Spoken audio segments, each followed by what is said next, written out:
The warning siren echoed through the steel corridors of the Virellan diplomatic vessel, a low, oscillating howl designed to alert even species without external ears. Lights turned amber, then red, bathing the control center in a glow that made everything feel far more critical than it already was. Zane Dorran blinked at the screen, then at the towering alien beside him, a pale, translucent being with limbs like willow branches and a narrow, eyeless face. The creature's name was Virellan, and it had been the Virellan ambassador to Earth for over 2 Earth years. Zane had been his Earth liaison for just under 6 months, a job that mostly involved explaining why humans did the things they did without any apparent concern for their own survival. "We must descend immediately," Virellan said, voice like wind through reeds. "The radiation levels outside have spiked beyond safe thresholds. Hull shielding will not maintain integrity for more than 42.6 minutes. Zane squinted at the solar readouts. "That's just UV index 11. 11. Virellan's body stiffened. 11 is a death rating. Zane scratched the side of his neck where the collar of his jumpsuit itched. "Nah, that's like sunscreen and sunglasses weather. Maybe stay out of direct sunlight between noon and 2, but it's beach day stuff." "Beach day?" Virellan moved abruptly, limbs twitching. "Zane, this is not an Earth-standard simulation. We are in orbit around Tarasis Prime. The star here is emitting gamma bursts at triple baseline. This is not a casual matter." Zane leaned back in his seat and gave a low whistle. "Well, that explains the tan I'm getting through the viewport." Virellan didn't respond. Instead, he activated the emergency descent protocol, rerouting all non-essential power to radiation shielding and life support. The ship lurched downward, diving into Tarasis Prime's upper atmosphere, where the thick gases would offer some protection. Zane braced himself, but didn't seem overly concerned. By the time the ship stabilized, Virellan had posted a Level 4 advisory to all Virellan vessels within 3 light years. Radiation flares from Tarasis Prime were declared a Class 7 hazard. Ships began rerouting. Missions were suspended. Zane was sipping from a thermos of black coffee. "You do not appear concerned," Virellan said. Zane shrugged. "I'm not immune to radiation or anything, but Earth's got its fair share of solar tantrums. Our magnetic field does a lot of the heavy lifting, and when the sun gets fussy, we just wear hats." "You wear hats?" "Yeah, big ones sometimes." "With flaps." Virellan turned away and made a low humming sound that Zane had learned signaled confusion or discomfort. Still, the alien didn't press the issue further. They set up temporary operations in a shielded dome on the surface, where the radiation was lower thanks to atmospheric buildup. But Virellan insisted on full-body shielding for all personnel. Zane wore a standard issue suit for the first day. By the second, he had unzipped the torso and was walking around with the sleeves tied around his waist. "Zane," Virellan said, "you are exposing your epidermis to ionizing radiation." Zane held up his arm. "Yeah, I know, got a bit of a burn yesterday, slathered on some aloe this morning." "I'll be fine." "You are not fine, the dermal tissue is inflamed. Sunburn happens all the time, worst case I peel." Virellan stared at him. "You shed skin?" "Yeah, not like snakes or anything, just flakes off, new skin underneath." "That is disturbing." Zane said, reaching for a water pack. "You get used to it." 2 days later, a storm front rolled across Tarasis Prime's equator, disrupting the protective cloud layer. The radiation doubled. Virellan sealed the dome and called an emergency meeting with the other Virellan delegates. Zane was told not to attend due to fragility. He showed up anyway, wearing polarized goggles and a long-sleeved shirt. "I told you, this meeting is under maximum containment protocol," Virellan said. "You told me I was fragile," Zane replied. "I'm not made of glass." "No, you are made of carbon, mostly soft, unarmored carbon." Zane took a seat. "Still here, aren't I?" The other Virellans watched him with a mixture of curiosity and unease. One of them, a research technician named Vel, leaned forward. "You have endured these radiation levels on Earth?" "Not these exact numbers, but close." Spacewalks, solar flare days, stuff like that. We've even had astronauts exposed to higher spikes before. They get sick, yeah, but they recover. Radiation sickness? Vel asked. And you survive, sometimes barely. But yeah. We've got meds, protocols, lead-lined shelters, we adapt. The room fell quiet later that evening while Zane was checking the perimeter sensors. A sudden tremor knocked him off his feet. He landed hard on his side, pain flaring in his ribs. When he tried to sit up, he felt something shift beneath the skin, a deep, grinding pressure that made him go cold. He stayed down. Virellan found him 15 minutes later. "Why are you on the ground?" "Think I cracked a rib. You must be taken to the med bay." "Yeah," Zane said, wincing. "That'd be good." The Virellan medical scanner took several minutes to calibrate to human biology. When it finally produced a result, Virellan studied the readout: fracture. "Rib 7, no displacement." "Sounds about right," Zane muttered. "You will require stabilization and rest." "How long are we talking?" Virellan hesitated. "Based on your physiology, 6 weeks minimum." Zane closed his eyes. "Great." Just in time for the heat wave. He was confined to the dome's medical unit, fitted with a compression wrap and given a strict mobility limit. Every Virellan who passed by stared at him like he was a ghost. Some even asked if he was dying. Virellan assured them he was not, but then privately told Zane, "You should not have been outside. Didn't plan on falling into a trench. You are too cavalier, you're too nervous." They both paused. "I suppose that is an accurate observation," Virellan said. During recovery, Zane received a series of messages from Earth Command. Most were status updates, but one contained a report from NOAA monitoring a solar flare back home, a Class X eruption headed toward Earth. Zane handed the datapad to Virellan. "See that?"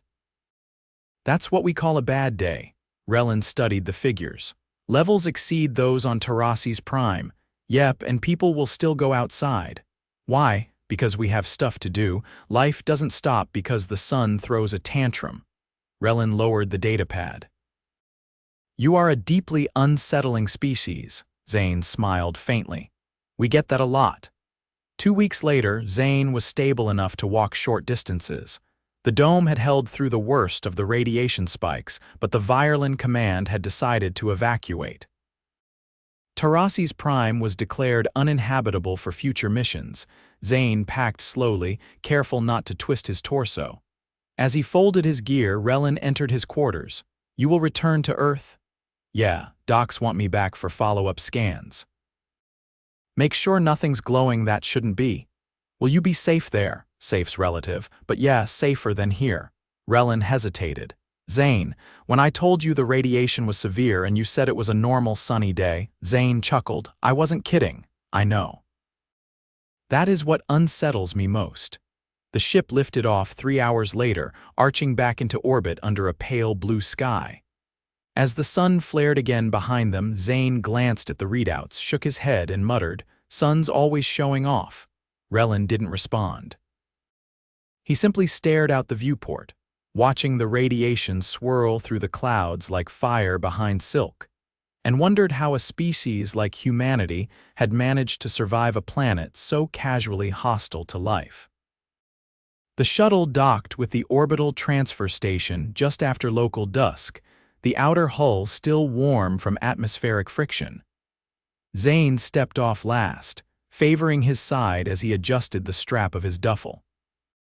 The station interior was pressurized for Virellan comfort, cool and slightly humid, with a faint scent like crushed mint leaves and wet stone.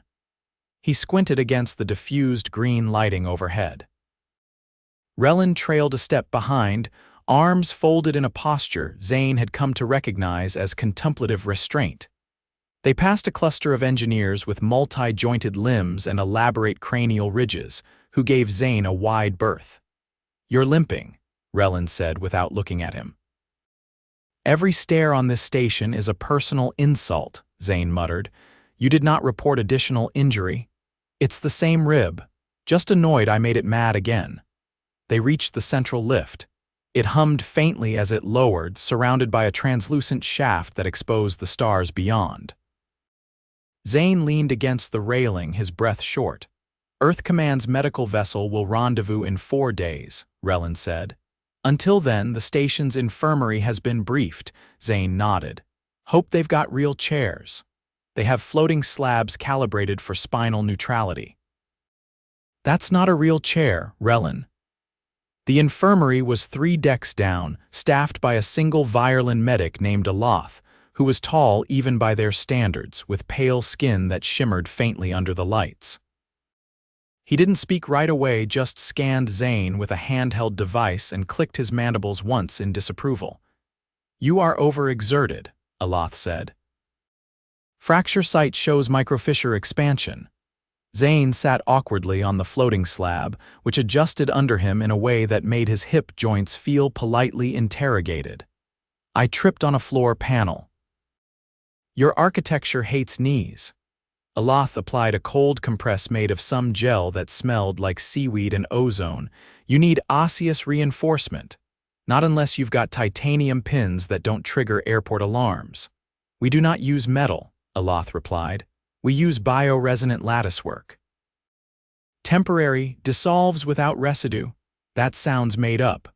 Aloth turned to Virellan. "He is skeptical of our clinical methods." "He is skeptical of everything," Virellan replied. Zane exhaled slowly. "I'm not against it. I'm just allergic to being experimented on." Aloth unwrapped a packet of what looked like translucent noodles, which he pressed to Zane's side. They adhered instantly, pulsing faintly with color. "This is the lattice. Do not remove it. I wasn't planning on it. It will reinforce the rib from outside. Internal healing will accelerate by 20%.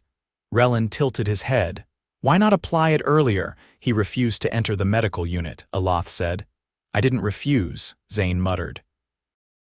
"I avoided it convincingly." By the second evening, the station's ambient cycle had adjusted to match Virellan's sleep schedules. Zane wandered into the observation deck, which was mostly deserted except for a pair of researchers cataloging plasma arcs on the nearby gas giant. He found a chair in actual, honest-to-God chair and lowered himself into it with the slow-motion dignity of someone trying not to aggravate a healing bone.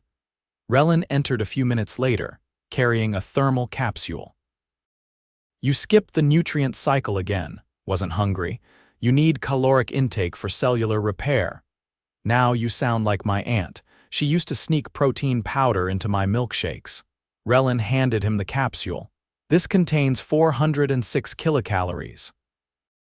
"No protein powder." Zane sipped it cautiously. It tasted like sweet corn and thyme.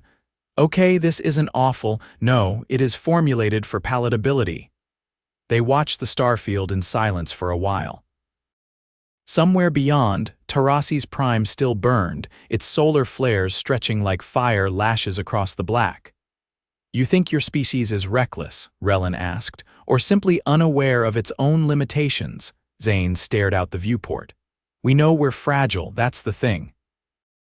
We just don't let it stop us." "That is not a comforting answer." "Wasn't trying to comfort you." A soft chime interrupted them. Aloth's voice filtered through the station comms. "Elevated thoracic pressure detected in human subject. Return to infirmary immediately," Zane groaned. "I swear he stuck a tracker on me." "You are wearing 12 biometric monitors," Virellan said. "Figures." Back in the infirmary, Aloth scanned his chest again. "You've been speaking too much. Lung expansion is stressing the fracture." "You want me to stop talking?" "I want you to speak less forcefully." "Great, now I'm a whisper-only species. You may hum quietly if it pleases you." Zane raised an eyebrow at Virellan. "This is what passes for bedside manner." "He is very experienced," Virellan said. Aloth applied a second layer of the lattice, this one tingling with a faint rhythmic vibration. "This will assist with fluid drainage and pain modulation." "Pain's not bad. Just feels like I'm being hugged by a very judgmental octopus." The Virellan medic didn't respond. He adjusted a nearby console and began logging data. Later that night, Zane woke to a pressure in his chest, not pain exactly, but the kind of discomfort that made you notice your own breathing. He sat up slowly, checked the monitor next to the slab, and saw that his oxygen saturation was slightly low. Not dangerous, but not great either. He tapped the console. "Hey, anyone awake?" The lights dimmed slightly. Virellan entered the room after a moment, holding a folded analysis sheet.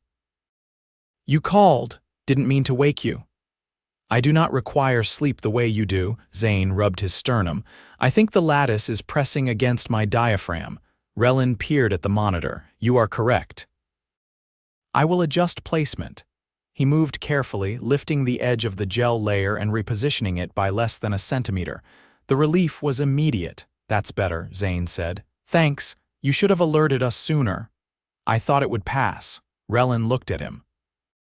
"You disregard pain the same way you disregard radiation." Zane gave a tired shrug. "Pain is just the body's way of complaining, doesn't always mean something's wrong." That is a dangerous philosophy. It's a very human one. By the fourth day, the swelling had subsided. The lattice was removed, revealing a faint grid on his skin that faded within the hour. Aloth ran a final scan and declared him functioning with intolerable variance. "Not exactly a gold star," Zane said. "It is not a criticism," Aloth replied. "It is a statement of clinical fact."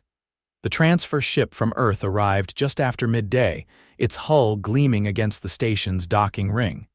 It was smaller than the Virellan vessels, built for atmosphere entry and short-range orbital hops. Zane gathered his gear, now lighter without the med packs, and strapped it to his back. Virellan walked with him to the airlock. "Your condition has stabilized." "Yeah, thanks to your weird noodles." "They are not noodles." "I know." "I just like calling them that." They stood in silence for a moment. "You will return to Earth?" Virellan asked. "Yeah, reports to file, doctors to disappoint." "You will be watched closely, I assume?" "Probably." "My vitals are basically a public broadcast at this point." Virellan extended a hand, palm open. Zane took it. "You gonna miss me?"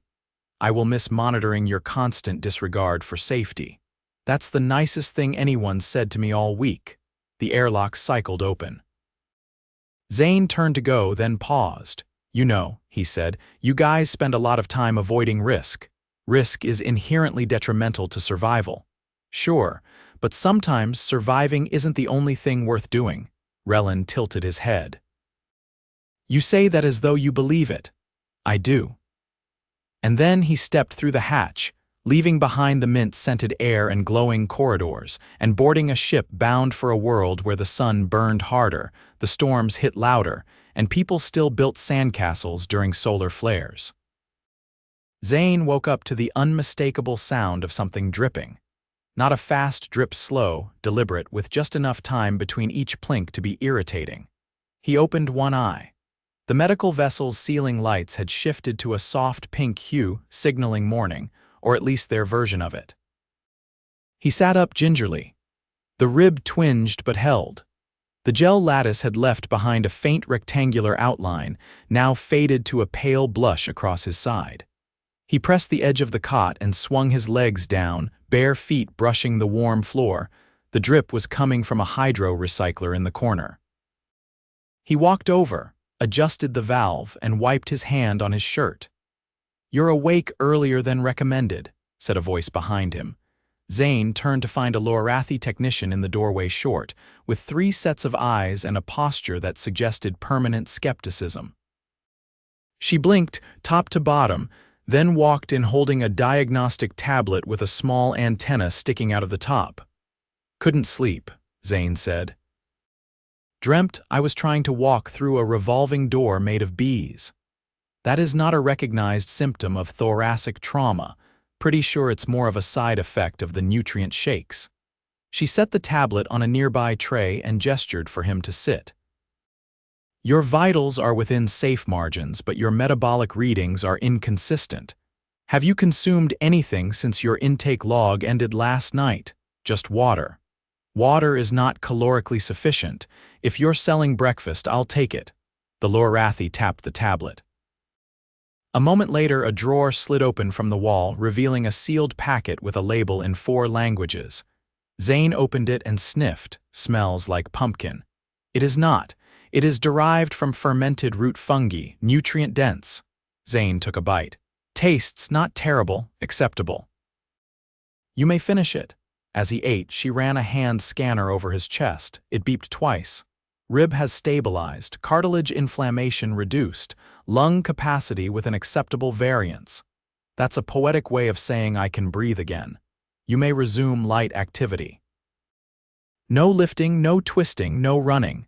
I'll cancel my gymnastics tryouts. The Lorathi blinked once, then left without responding. Zane watched her go, then stood and stretched carefully, testing the limits of his range. 2 hours later, he was on the observation deck of the medical ship, leaning against the railing and watching the planet Earth grow larger on the main screen. A few other medical staff, none human, drifted through the room, reviewing reports or adjusting environmental settings. The air smelled faintly of citrus and something metallic.